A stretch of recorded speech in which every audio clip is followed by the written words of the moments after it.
বসন্ত বিশ্ব ভালোবাসা দিবস ও আন্তর্জাতিক মাতৃভাষা দিবস। সারা বছর ফুলের চাহিদা থাকলেও ফেব্রুয়ারির এই ৩ দিবসকে ঘিরে ফুলের চাহিদা বাড়ে কয়েক গুণ।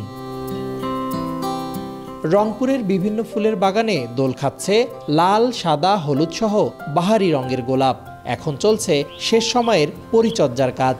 আবহাওয়া অনুকূলে থাকায় বাণিজ্যিকভাবে চাষ হচ্ছে গাঁদা, চন্দ্রমল্লিকা, সূর্যমুখী, জারবেরা, রজনীগন্ধা সহ নানা জাতের দেশি বিদেশি ফুল।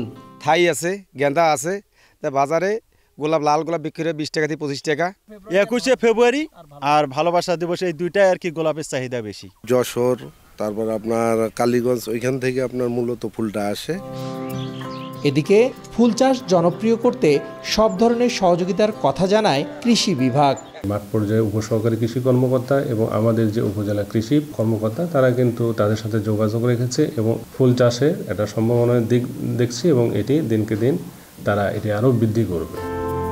কৃষি বিভাগের তথ্য মতে রংপুর অঞ্চলে ছোট বড় মিলিয়ে 210টি বাণিজ্যিক ফুল বাগান রয়েছে।